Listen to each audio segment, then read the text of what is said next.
start pushing.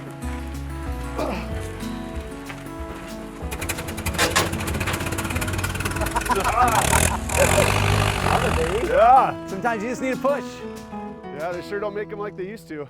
Hi, my name is Curt Slater. For the last 28 years, I've worked in the public education system to support students, staff, and families. My name is Beckman. I am a speaker. I speak in school communities all across the country for the last 18 years.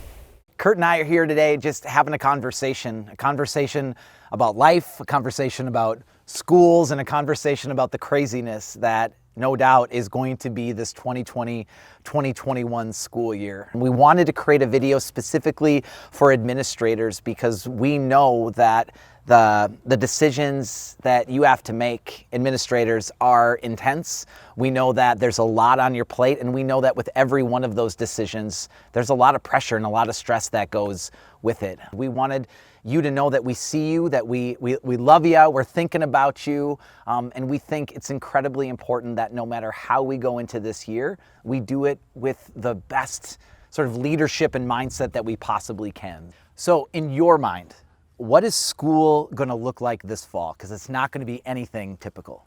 Yeah, you know, I talking to everyone, I think there's going to be 3 plans. I'm pretty sure that everyone's kind of all talking the same talk. Is either it's going to be, we're going to have traditional school and kids are present. We're going to have a hybrid, or we're going to have distance learning. And I think that the biggest hurdle right now is everyone's tired of planning and they just want someone to tell us what are our possibilities so that they can put those plans to action.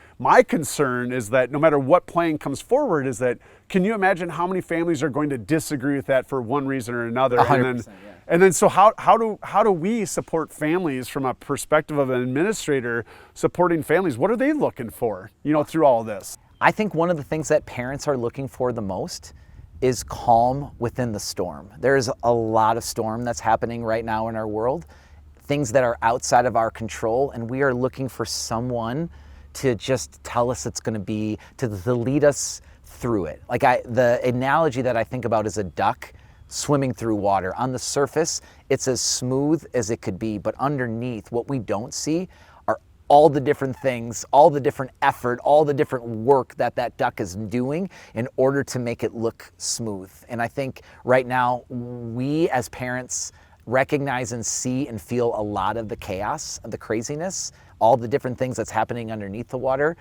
And we just want to be reassured that our kids are with a leader that is leading them through calmly. Yeah, and it's interesting you put it that way, because a lot of times in education, where we call that the product. They don't care all the details how you receive that product, and the product in education is truly the child's education. Yeah. They just want to be able to see that child learn, but they don't really care about the X's and O's behind the scenes of that duck paddling away. So it's a great analogy that you use, Joe, because it's so true that so many times we just want to see the calmness and the smoothness of the product. For sure. And so I think with all of that is just like, how do we communicate to families what's going on? Is sometimes maybe some of that action going on below the water in order for it to look smooth on top. So that clear communication of like, what is it going to look like? How is it going to look like? But when you think of like how different it is, like, the school has always started up in the sense of open house, and people are coming and meeting their teachers and getting to greet people. Right. And teachers look forward to just as much getting their room ready. And when that changes and all of a sudden kids will be coming in the building maybe, but parents won't be able to. Just how awkward that is, that, can you imagine being at your own house and you tell people like, hey, your kids can come in for play day, but no adults in there, please out. For some parents, that is going to overwhelm them, and it's going to overwhelm their child, because where else do you just drop your kid off at the door and leave? You know, so many of them like to walk their kids to class, and I know middle school and high school is a little bit different, but again, parents want to know who's going to be with their child and who's going to be an advocate for them through all this.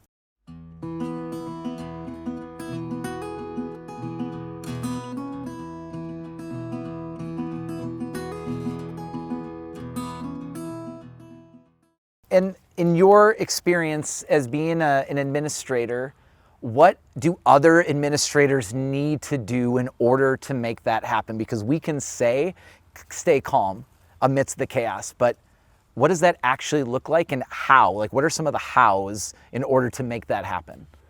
Yeah, I'd say my most successful years of being an administrator is when I had a crew that supported me, that was challenging me, challenging my thinking, but also sharing. You know, it's so funny, like in school, when you share answers with each other, we call it cheating. But when you get older, we call it collaboration. And so when I've had the chance to collaborate with other leaders that are doing great things and borrowing, begging, and stealing those ideas, that's what I needed, is to know that I had a crew of people that at any point in time I could reach out to them, but also knowing I wanted to be part of that team. And so I could also give some of the ideas and strategies that we're using. Being a principal or an administrator is a lonely world. It feels like you're on this island by yourself. And so to say, find a crew, usually you could just look within your building, but you're the only principal in that building. So if you're in a smaller district or even in a bigger district, how do you build that crew around you that can support you, love you, keep you accountable, and all of that? Yeah, and I think that you really have to look at within your own district, you know, because ultimately it would be close to have that person at home near you. But I'd say to all the principals and administrators that if they don't have it within their district, there are so many people outside of their district that are seeking the same thing. Like, what's a good example? Well, there's this group called Principals in Action. So you can use the hashtag on Twitter or Instagram or even on Facebook. And it's a group of principals around the country that challenge each other each week to do different things, like go on the playground and have a dancing party with kids. I love it. You know, and so it's just like one of those ideas, like, why didn't I think of that? You know, one of my favorite activities is when I went in and I put on all the kitchenware and I served lunch to all the kids with a net on my head. You know, and the kids are like, you know, and just had a chance to see like how many kids said please and thank you, and how many times we can just teach a lesson around some of those easy social skills.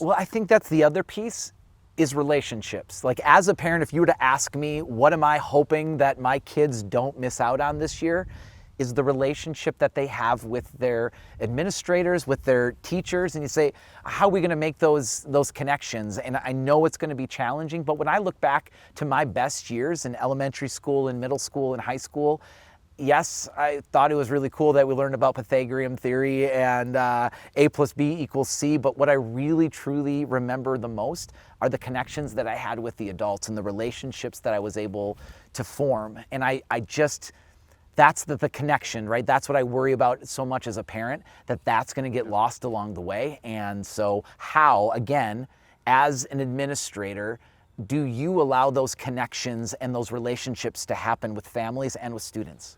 And that's where I would challenge all of us to start sharing our strategies, because we have to remember that one strategy is not going to fit everyone's needs.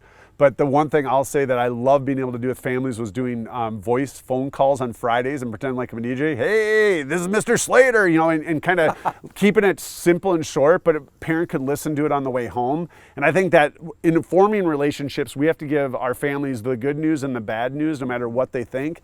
But what I'm hoping that parents and the adults of these kids can do is keep their opinion to themselves. Yeah. Because their opinion is not going to change the decisions that are being made for our kids, but it will have the ability to tarnish a relationship that someone's trying to form. Yeah. So how do we keep our opinion to ourselves when we have someone really trying to form this relationship, saying, well, you should be in school, or you shouldn't be in school, or that, you know, all of those different things, to really saying that teachers and educators and principals do not go into this business for the dollars. Right. There are a lot easier ways to make money. There's a lot less stress on other positions, but they really go into it because they fight for kids. They believe in kids, and they believe that they have the ability to make a difference. And I believe they do. Absolutely. And that's why we do what we do. And I think part of it too is making sure that your bucket is sort of filled before you get to school. I think so often we get this idea, and it's true, when we do good for others, we feel good ourselves, but we also have to make sure that we're self-care, like we're taking care of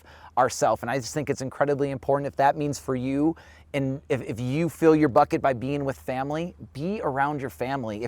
If traveling fills your bucket, maybe that's not the greatest example right now, but if, hobbies of sports or yoga or golf or going to a brewery, with hanging out with friends, if that fills your bucket, to intentionally find times to do that, that's incredibly important.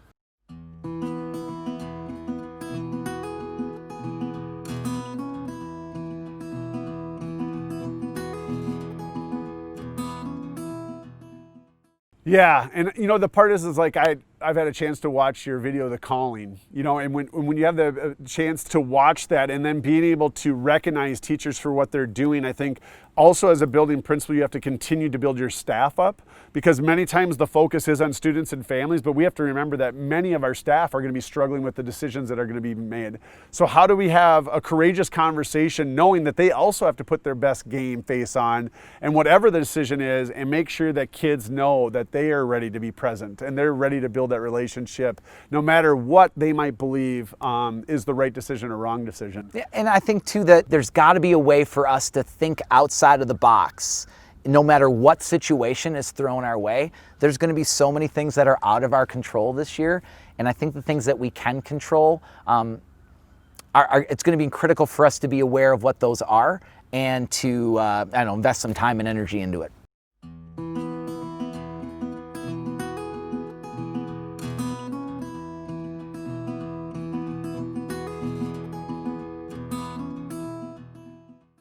So here's a question, being an administrator for the last 18 years, my question to you is, what advice do you have about what they do each day for the community, for other people, but just what would you want to say to all the principals out there that are watching this? I would want to recognize who they are as human beings. It takes an incredible amount of leadership, courage, persistence, time, energy, and love to have the role that they have.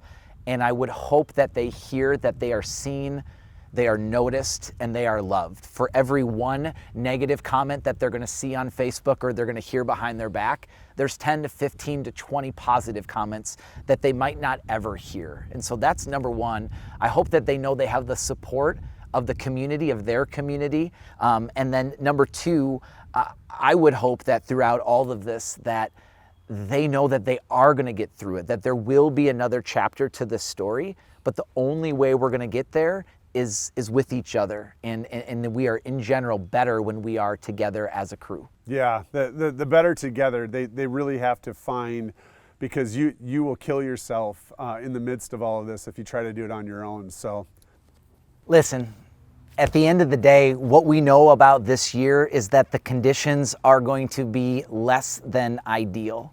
Many days it's going to feel like you are in the middle of a storm. There's going to be so many things on your plate and so many people that are in your life to tell you where to put all those things on your plate.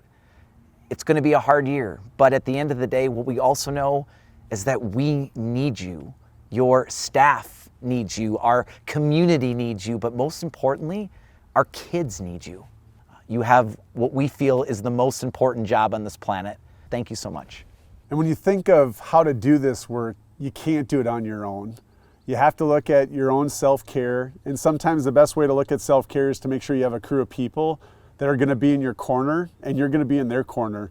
Sometimes it's within your own district, sometimes it's outside of your state. Wherever that is, you're going to have to remind yourself that at the end of the day, you have a family that loves you and that needs you to come home and get recharged for the next day. So remember to take care of yourself, but also help take care of your colleagues, because we know that you can do this work, and without you, we will be lost.